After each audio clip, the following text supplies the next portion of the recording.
What's going on, dude? What is up? First and foremost, happy Rex Manning Day to all those who celebrate. Oh man, dude, it's been a crazy, wild wrestling weekend in our home facility. Yeah, we were supposed to be there. Unfortunately, things didn't work out, but golly, what a what a weekend. Um, Yeah, yeah. two action-packed days of WrestleMania. Um, what was the other? Stand and Deliver was what, Thursday or Friday? No, they actually did that Saturday morning, which is a weird Did they? time. Yeah, so they did Ooh, it Saturday morning. Well, I say morning. I think it started at like 11:30, maybe. that's morning. Yeah, and then it went into early afternoon, and then night when WrestleMania started at 6 or 7, whatever, and then night two at the same time, and then that also bookended with SmackDown and Raw.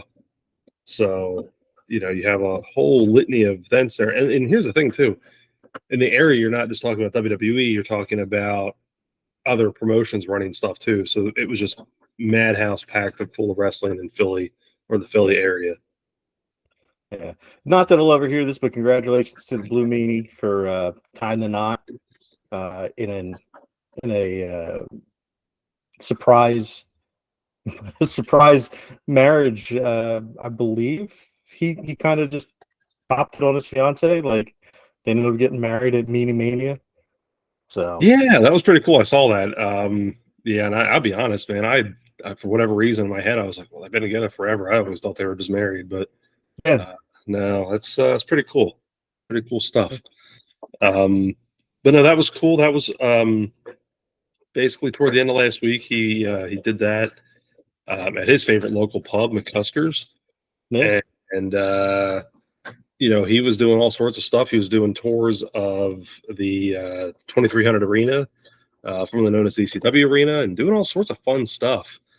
And I don't know if you heard of this one. I guess there was a indie Hall of Fame wrestling induction ceremony. I don't know if you heard about this or not. It Mm. was an independent. Okay, so and I guess it's something that's run by one of the promotions, and I might be wrong in who I say this, but I want to say Game Changer might be doing it now. Could be wrong. Yeah, it was GC. Yeah, GCW might be doing it. Yeah, yeah, yeah. Cool. So the funny thing is that in Philly they are going to induct Sabu, and guess who no shows his own induction? Is he alive? Yeah, he's alive. He was actually at the hotel. Okay. So the I think the promoter came out and said, it's like, oh yeah, he took his deposit and then never bothered to come downstairs for the ceremony. Fucking boo. Yeah, it's just more of the same. But no, so the oh yeah, that's the other thing too. So you actually have the WWE Hall of Fame ceremony, which ran on after SmackDown. Which I don't know. Here's the thing with that. I think they're gonna have to figure out timing on that. The timing is just super late at this point comparatively to a lot of other events they run, Yeah. and everyone's just kind of like beat, and then you're kind of getting into WrestleMania mode, I guess, at the same point. So they're gonna have to figure that out. Like Right. maybe I get it. Like you kind of have a captive audience that's watching SmackDown, but then how much of that audience is really staying? And if you read any of the reports about internal things, they were having the crowd at the arena move down and fill in seats for the Hall of Fame ceremony because a lot of people left. Right. It's like, so you have to figure something out there. So it was like the one thing they had all weekend where it wasn't like basically a mass sellout. And it's the timing. It's just bad timing. I mean, Yeah. I mean, like, look, you and I are gonna stay for something like that, but maybe people who are, fans but not super fans, or people who had kids, like if we'd have gone and taken the boys up, you know, maybe we're a little bit more tempted to leave. But that's to be expected, honestly. that people would check out. Now, obviously, we would have to stay because of Paul Heyman. Of course, yeah, and it, being in Philly, it's just obviously a smart move. Induct him there. Nowhere else makes sense. And then of course you do have an appearance of The Rock, and then him getting that People's Champion title and all this cool stuff that does go on. But at the same point, your hour of the day is just so late. It's like, and the ceremony's running a couple of hours. Yeah. So I mean, you're getting into like beyond midnight, I guess. The time you're wrapping that all up, it's just it makes for a long day, and especially if you're a fan. I mean, you most likely at that point have been there for 7-8 hours. So yeah. And if anybody who's listening hasn't figured it out by now, this is probably going to be an entirely wrestling centric episode. So just save yourselves the time. yeah, feel free to just pop onto another episode. Yeah. But no, we have to, because I mean, look, I think this was one for the ages and sense of, and they keep saying that, that I think you could throw around the greatest WrestleMania moniker quite a bit. Casual fan aside, this is one that if you watch this draws you right back in. Yeah. It was really good. So I know you got to watch some of it. Did you have any takeaways from either of the nights that just really stood out to you that was, boom, this really has me hooked? Night one with Sammy winning the IC title. I thought the whole lead up with Chad Gable training him and everything, and all the stuff that they did, and then the walkout following him through Gorilla and everything, and him bumping into people, and then especially Kevin Owens right at the end. Dude, I was fired up. Every time Dreams and Nightmares played, I was ready to run through a wall. There was some really. The problem with night one for me was I was at work, and so I wasn't able to watch like as intently as I would have liked. But dude, yeah, it was, what I saw was amazing. I'm very jealous. I know a lot of people who were there, and I'm very, very jealous. But it just looked like everything looked incredible. The only thing that sucks is because it was, Philly, and the weather is not exactly cooperative this time of year. Sometimes it's hot, sometimes it's cold, sometimes it starts, hot and then gets cold. And that was the case for Saturday.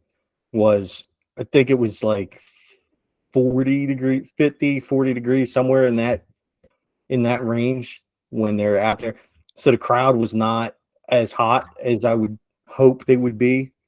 And I'm sure as hot as the WWE thought they would be, because it sounded, at least, and again, I'm watching on my iPad, I'm watching at work. I'm not exactly, watching on a surround sound system and able to actually enjoy the ambiance. Mm-hmm. But it seemed to me like they were a little bit dead. And that was what I was seeing online too, was people like, man, this crowd sucks. But at the same time, like, what do they want them to do? They want them to be singing the whole damn time. Right. And then they got off when people sang the Hey Bailey. Yeah, it's crazy. The weather definitely, I think, tamped it down a bit. Night two was a lot hotter. The night one crowd, I'm not, and again, I kind of go back, if you really, I guess, kind of retrospectively look at how the matches were for night one, you see, some good quality content. Every match was decent. I don't know that I would say that anything was a 5-star spectacular thing, but everything that included the main event gets the job done. Right. You set the table for night two, and I think they even said that basically, in the broadcast. Did you say they set the head of the table? Yeah, there you go. But no, that's exactly kind of what happened. It was solid. But again, I think you're right. The weather definitely takes and makes a difference with the crowd. It was, like you said, mid 50s, wind, the wind chill, or the feels like, whatever you want to call it, in the 40s. it, you know, look, it's a different story going to a football game where it's like you're always animated over some hype, really cool play because your downtime is not nearly the same as like a long extended wrestling event. You have a Right. lot of downtime. So yeah, you're not going to be quite as amped up. But the weather was better on night 2, and you could definitely tell a difference. Crowd was hot. Now again, you also had other things that happened with like the Priest cash in. Yeah. That was huge, and that definitely popped the crowd.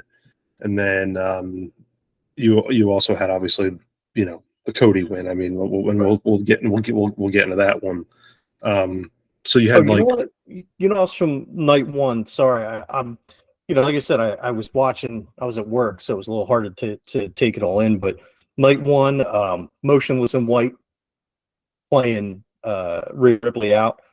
Thought that was awesome. I thought that match was really good, and the Jimmy and Jey Uso match. Like I've said before, I was never a huge fan of them as a tag team, but honestly, I like them now that they have individual personalities and they're going against each other was really good.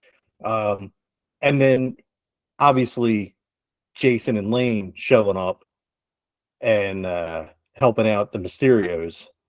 yeah, and Or that Rey was Mysterio, I should say. yeah, and that was pretty easily telegraphed with Jason Kelsey and Lane Johnson coming out. Ray comes out wearing the Eagles emblazoned pants, so it was like, okay, if they're gonna make an appearance, it's going to be pretty soon. So Yeah, because Ray himself is a Chargers fan. yeah, and here's the crazy thing. So a lot of the people, at least let's say a lot, but several of the wrestlers' attire had some of the the Eagles green or some kind of nod to it. I think Logan Paul actually, even him, he was black and green himself there. What he was wearing. A-Town Down Under, Grayson Waller, I'm fairly certain, was wearing an Eagles hoodie. Yeah, he might have been. So there were several of the wrestlers that actually were, paying homage to, where they were at, which, for better or worse. Yeah. But no, that was yeah, and really, truth be told, maybe the biggest pop at night 1 was probably when Kelsey and Lane pop out. So Yeah. I mean, but yeah, otherwise it was kind of a dead crowd, but it has nothing to do with the crowd itself. It was just, uh, I don't know. I just think it wasn't a great environment. And I think that's the thing you run into. The weather up there is not going to be great that first week of April. Right. You're not going to get the nighttime 65, 70 degrees. Dude, you know what I'm thinking? They might have to start doing an entire just line of Funko Pops called the Jason Kelsey Adventures. And like they've got the one that's coming out of him with the shirt off at the Chiefs and Bills game. They might have to do one with him in the luchador mask. They can have the shirtless variant. Like they could really take this and run with it and make some money. Yeah, because they never did one with him in the Mummers, did they? No, they need to do one with him in the Mummers. Oh, and the Mummers coming. Well, we'll get to night 2. But yeah, no, it was cool. And then the main event was really good. Again, like I said, it set the table. Obviously, it makes sense. Look, obviously, The Rock is going to go over in that one to get that bloodline rules, that no DQ stuff out there for night 2. You could see that one coming. It was interesting, and I will say, the match itself was pretty good. It wasn't like out of this world by any stretch, Right. but it was fun to watch. And The Rock's The Rock. It really hasn't lost a step, and just good old nostalgia there to close out night 1. Yeah, it was pretty interesting, and there was a lot going on. But night 2, I feel like really is where things took off. Right from the jump, you open up with a huge match with Seth and Drew McIntyre. I almost said Drew Galloway. So Yeah, close enough. It's the same guy.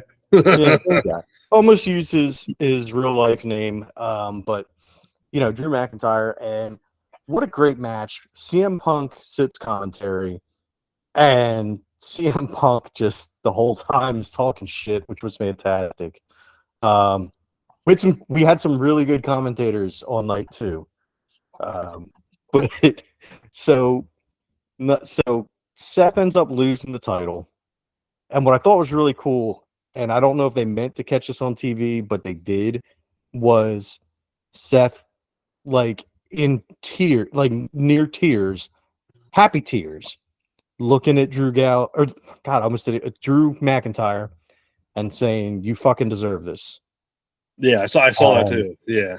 So I thought that was really cool. And then, of course, Senior Money in the Bank, one Mr. Damian Priest, Paulsboro's, the Monster Factory's own, uh, cashes in and takes the title. Yeah. And it's funny because it really, Drew's moment was at the Mania in front of no fans. Yeah. And so he gets his big win over Brock Lesnar there, but there's no one there. And so it doesn't have the same impact. So it's like, oh, now you got your world title win. And guess what happens? Like 3 minutes later, it's out of your hands. And I don't know, it does one of two things. One, it tells me either A, he's going away, or B, this sets the table for him to really win it big in 41 or sometime in the future. Right. And I think what they'll probably do is, I really don't know, because I want to say they want him to win it as a heel or as a face, but I don't know that you can really quickly turn him face right now, considering the fact that he's feuding with CM Punk. Yeah, no, they'll have this will be obviously a non-title feud. Doesn't have to be a title in the picture for either of those guys at this point, especially with Punk. I think part of it too, and Punk actually, I believe, brought this up during a promo, is you're the chosen one, and it's like, say his name. Who called you the chosen one? Yeah, He's like, what he said, what paragon of virtue named you the chosen one? yeah, and it's just crazy. And it's like, part of me thinks too, though, it's like, well, I mean, that could be I hate to say it for Drew's sake, but it could be a good way to distance himself out for a little while. It's like, let's not give this guy a title because, let's just see what happens here. Yeah. But so that was cool. I love seeing CM Punk get involved, and I've actually, I know that I made a big deal out of throwing out the CM Punk shirt, the AEW CM Punk shirt, and I think that I'm starting to realize, and I think we've talked off pod about this, and probably a little on pod too. I think it's just that I don't like AEW anymore. I like certain people in the company: Danhausen, Samoa Joe, Keith Lee, Brian Danielson, Claudio Castagnoli, pretty much the whole BCC, and Edge and Christian, Mm-hmm.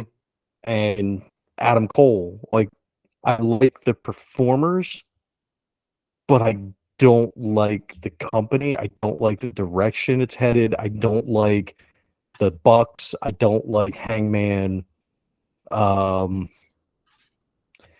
I don't necessarily like Tony Khan at this point, is what I'm finding. Not necessarily that I think he's a bad person, but I just don't think that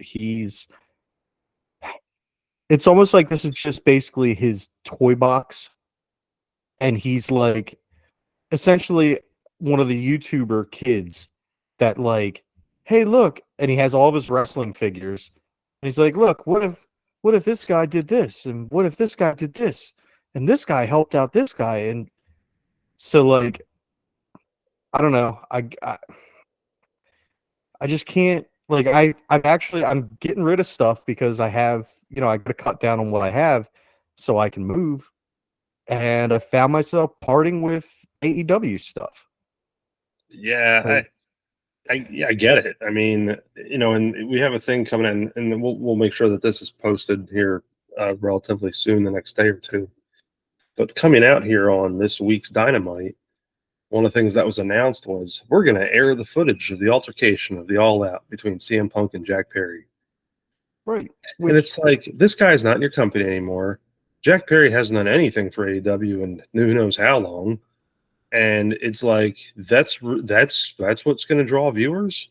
Right. Like to me, it's like when they came out and said, "Hey, guess what? This is what's going to happen on Raw tonight.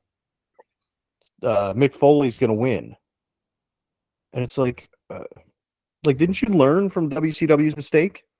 Yeah. Like WCW was a highly profitable and successful company at that point. You're having trouble selling 2,000 tickets. Yeah. And that's what you're going to do it to yourself, basically, is now you're going to be like, oh, that's what they're airing. So I'll just go watch a WrestleMania replay or something. Right. I mean, isn't NXT still on Wednesdays? No, they're on Tuesdays. Okay. Yeah, they are Tuesday. But there's plenty of other content out there now. I mean, heck, I could flip and watch the rest of the Bray Wyatt documentary. I can watch anything else I haven't watched Stand and Deliver yet. I could kick on anything else at this point. And it's the same way. I look at the roster, and there are wrestlers I like. There are wrestlers that I absolutely, think the world of, that, whether it's misuse or the storylines aren't there, or there's just something that I don't know, like it. To me, this was one of those cases where you have such a hot start, you're riding a wave of success, and then I don't know that I've seen something crash and burn as hard as this is going to, basically, because that's exactly where it's headed. Well, I mean, dude, when it came out, I was so excited to have an alternative. I was so ready, and I was backing it as much as I could. I was watching everything that I could. All the stuff online. I was buying the shirts. I got a hoodie. I went to a show. I actually took Peyton to a show, and it was a great time. But at this point, I'm just kind of like, what are you guys even doing? Like, it's just not. It doesn't make any sense. It's the curse of Jeff Jarrett, man. What's that? The curse of Jeff Jarrett. Yeah. Well, hey, it's true though. Like, I don't know what to say. Like, Ric Flair, really? Ric fucking Flair is getting screen time on your show. Why? Why is he getting it? Do I agree with everything WWE is doing? No, I don't. I fucking hate the fact that there's a Prime logo in the middle of the ring. That drives me crazy. But at the same time, like, that's the least of my worries, because at least the product is good. Right. And the other thing too, it's like, yeah, it sucks that it's there, but pretty much every other major event, sporting event, is got ads plastered all over it in the first place. So at this point, I I, I always go back to Major League 2, and they pop out and they finally show, like, oh, hey, they got the big ads on the outfield walls, because that was so uncommon back then. And they're making fun of it. Well, you fast forward 30 years, everywhere has it. Uniforms have ads on them. This isn't anything new. It just, professional wrestling is like always been ad driven. Anyone that's watched it for the last 20, 30 years, this is sponsored by Slim Jim. This is sponsored by Snickers. This is whatever. Heck, every match yesterday and Saturday was sponsored by a different entity. Right. It's just the way it is. I mean, I hate it, but I mean, you're gonna do nothing to change it. No, I mean, it's at least it's not that big garish red, white, and blue bottle. Right. At least it was blended in a little better. Yeah. Now, let me ask you this. So, and then we'll get back to. Well, let's go forward more on night 2. Yeah, so Damian Priest cashed in, as he said, and then we roll into a Philadelphia street fight with the Pride, which consists of Bobby Lashley and the Street Profits. Oh, whoa! Put some respect on that name. That's the Almighty. Oh Bobby yeah. I'm sorry. And then they were against the Final Testament of Karrion Kross and the Authors of Pain, and they all had their respective valets, managers, whoever, as well. But the cool thing for this one was it was kind of an unexpected. The special guest referee was somebody that I threw out there. Was like, did I think you'd actually show up? It was Mr. Bubba Ray Dudley himself. Dude, yeah, and it was good. Did you see Montez Ford though? In the pre-match vignette was dressed up basically like Jalen Hurts. Yeah, I did see that. He had the same chain. He had the Eagles green turtleneck. He was looking, dude. He was looking slick. But the best part of the entire match, besides Bubba, all respect to Bubba, and all respect to Montez for that insane spot. Yeah, that he was probably about 6 inches or a foot away from that being a real problem. Yeah. Was Snoop on commentary. Oh, that was so good. He needs to commentate every match. Dude, I mean, I want there to be for WWE how there's the Manning cast for Monday Night Football. I need there to be the Snoop cast. yes. 100%, man. He was so good. And it was funny because like he was getting into it, but then like some of the stuff he was saying is like, have you ever watched a wrestling match before? Like it's like you literally competed here. Yeah. He was, what the fuck did he say to one? But he was like constantly just basically like making allusions to getting high and asking Michael Cole if he understood what he was saying. He's like, yeah, Snoop, I've known you for 20-some years. I know exactly what you're talking about. Yep. Oh, it was so good though. Yeah, no, he added to that, and then the like I said, I love the inclusion in there of Bubba Ray, and then especially when he just whips out the glasses, yeah, and pops them on, and then they basically do the whole Dudley shtick. The Lashley and the Street Profits doing all that, and it was good. It was fun. There was good spots. There was the one table spot though, between B-Fab and was it her? Was that the match? Or no? Am I thinking that match? I might be wrong. No, I know what you're talking about. Where the table broke before. No, I can't remember now. I get getting confused with these two. But there was a table spot where the two girls went through the table on the outside, but that might not have been them because I don't think it was. No, it was. It was them. Okay, it was. I thought it was. Yeah. That was, and that to me, that spot was about as any good as table spot as was on both nights of WrestleMania. Yeah, no, it definitely was. And then, but the one you talked about, Montez, shooting himself out to the outside of the ring, man, that was crazy. He's always been one of my favorites. I think since his early days in NXT. And the thing I really liked about him was that he came in NXT, he was like super green, so he's basically learned on the fly this entire time, and he's just athletic as all get out. But it's fun to watch. But yeah, he really shot himself there, and it was like, my goodness, like dude, like you could have really gotten hurt if that barricade was just in a little bit more, or you went over. I'm telling you right now, he has all the talent in the world. He has world champion written on him. Yeah, if they handle him right. Yep. Yeah, he does, and I think they are. I think they're doing a good job right now. Still protecting with the tag team, and don't get me wrong. I say protect. It's a hot tag team. It has been pretty much since day one. So they know what they're doing with that one. So you get into LA Knight over AJ Styles. I mean, I think we all knew that LA Knight was going to go over in that one. Right. I'll be honest, kind of like of all the matches, at least of night 2, that was probably the one that really, just not a whole lot for me on that one. I don't know why. Just was kind of dead, maybe middle of the show. Yeah, I think it was one of those like middle of the show. You just came off of that huge spot with Bubba and the Street Profits and the almighty Bobby Lashley. You know, so you had a hot match, and then that's kind of like the come down match.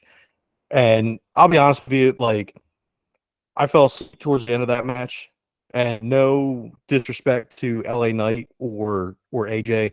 I really like LA Knight. AJ, I'm kind of but I really do like LA Knight. Love to watch him perform, but I was just wiped. I wasn't feeling good. So yesterday was so as much as I did watch, like I ended up falling asleep in that match, and I think I slept through the what was the match with Kevin Owens and Randy Orton and Logan Oh, Paul. Logan Paul. Yeah. Yeah. So, Again, that was another one that it sucks because, obviously I love KO. Randy Orton, I'll tune in to pretty much anything he does just because of, it's just fun to watch. right, And Logan Paul's done some good spots, but I just still can't get into him as a wrestler, let alone a champion. right. But again, we all kind of knew that was going to happen. Retain. I mean, as soon as you make that a triple threat, I mean, he's going to retain it. So it is what it is. Again, I wasn't like that much of a fan of it either. There was a couple cool things in there with the Prime bottle guy got absolutely wrecked by Randy. Nice. The guy who's dressed in the Prime bottle. Yeah, Randy Orton has absolutely tore him apart. That was kind of fun. But other than that was about it. Then the match before the main event was the singles match for the WWE Women's Championship, and Bayley won that over Io Sky. That was a great match and a great win too. So, and they told a good story, and that whole build was really good too. So, I don't know if you kind of watched any of the vignettes or was familiar with all that, but that was really well done. Yeah, and I'm glad that Bailey won it and had her WrestleMania moment. It's been a long time coming. She definitely deserved it. So Yeah, yeah. No, I remember there was an NXT Takeover Brooklyn. Gosh, I can't remember the year. It's been several years now, but Bailey and Sasha Banks just tore it down, and I know they wrestled multiple times, in the NXT days, and obviously when they got moved up. But I knew back then that this was destined for greatness type thing, and just a matter of time before Bailey got her time on the big stage to shine. And how cool is that to kind of basically be a capstone match into something that, yeah, we all were excited for Cody and Roman Reigns, obviously, but the that match itself was, and we'll get into it in detail, but had so much other stuff going on that it certainly wasn't a one-on-one. So no. I mean, and look, I'm going to be honest with you. It was relatively tame to me compared to what I thought the Bloodlines rules match would or Bloodline rules match would be. I really thought from the get-go it was going to be Solo and Jimmy and The Rock in the ring, or at least surrounding the ring from the jump, like acting like lumberjacks. yeah, I kind of thought that too, but no one was there. It was weird. Other than Heyman, he was about it. Of course, he's not going to do anything. Right. No, it was weird. I thought that too. And I was like, this is kind of weird, but maybe there's a reason for it. And yeah, there was a reason for it. Yeah. And that talk about another really good table spot. The Usos spearing themselves to death. Oh, hell. Dude, I don't know how, obviously they protected them, Right. but you can only protect yourself from gravity so much. Yeah, that And was a high spot. And that looked like it hurt. yeah. I'm sure it did. You know, um, That was a high spot. So they were the first ones out. So they kind of counteracted each other, and then basically canceled each other out because they really don't do anything for the remainder of the match, either Right. of them.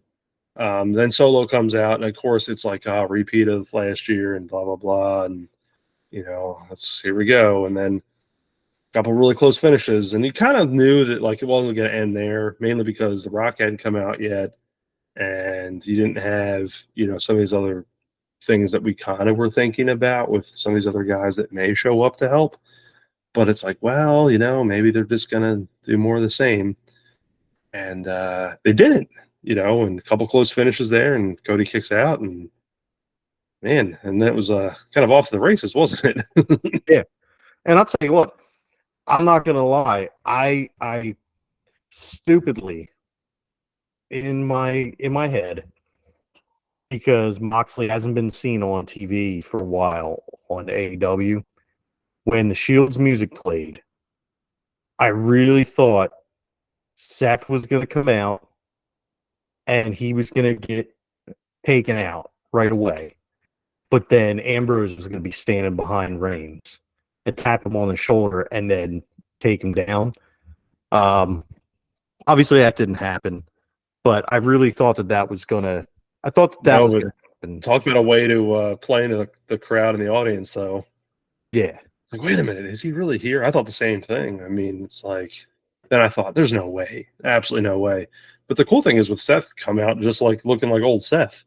Yeah. After his match where he's all get out in the Mummers gear, and then he comes out looking like Shield Seth. Like, we didn't talk about the fucking Mummers. No, we didn't.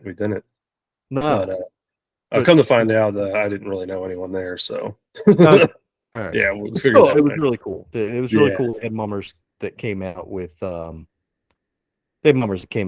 Seth for his entrance. Yeah, it was awesome. That was awesome. They heck of an entrance, and that was probably one of my favorite entrances of the entire 2 days, if not my favorite.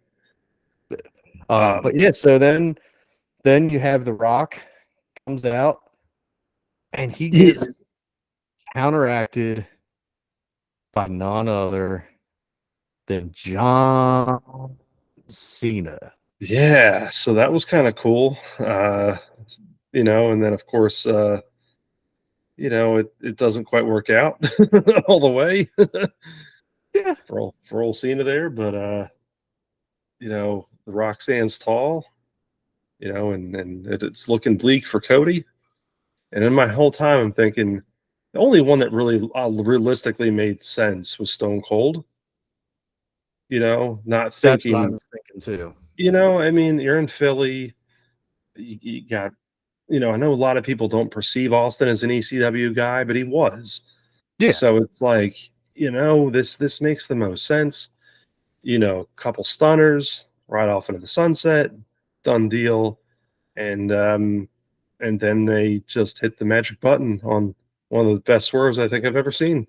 Yeah, absolutely. Yeah, they hit the button, and MJF came out, and it's all history from there. Now, they hit the button, and it's the dead man himself, and the lights go out. Taker's in the ring, standing behind The Rock, hits him with the fuck. I don't even remember what he hit him. Was it a choke slam? Yeah. He hit him with a choke slam, and lights go back out, and he's gone. The Rock's gone, and then Cody finishes the job. Yeah, I mean, and so there's three crossroads, and Cody finally wins it for a Rhodes. Yeah. It was crazy. Good match, good finish, and just very well done with all the people coming out. Yeah.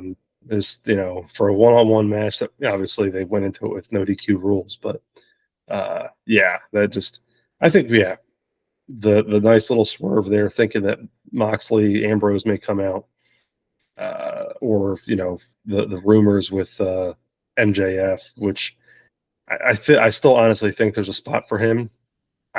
Now that really retrospectively looking at, I don't think that you're going to debut him in the same match where you just ran out Cena, The Rock, and The Undertaker in succession.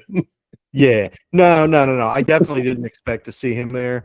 But I'll tell you what, I honestly I think he signed a contract with AEW. I I think he think so signed an too. extension, Yeah, which I think so. sucks because I'd love to see him in WWE. I think him and Heyman together would be fucking gold. Oh yeah. But Oh yeah. I don't. Yeah. I guess, and here's the thing too, now that this is all said and done with and not knowing exactly, I would assume, Seth is obviously, I believe, come out, he's going to take some time off. I would imagine Roman will too. Not that he was, you know, I think he's more in prep mode, kind of like Cena and The Rock did to move on to other things, other projects. And I'm not saying that he's of the same ilk, but never really thought that the acting chops of John Cena nor The Rock were initially either. So I really do think they're prepping Roman out for something like that, or he's prepping himself out. Yeah. And now it's kind of like, okay, now you got to start, saddle up your new guys and gals, and uh, I don't know. I wonder, who are the next ones to like? Someone's going to have to be given Heyman, right, as a mouthpiece. Somebody. It's got to be Punk, right? I would think so, but I don't know how much longer Punk's really on the shelf. I don't know. I think maybe with what he did the other night, he might be closer than we thought. Yeah, you're likely right. I mean, that was kind of surprising too. He got physical, ripped the brace off, and did what he did. I did notice he was still protecting himself, and Drew never went after him afterward either. So, Yeah.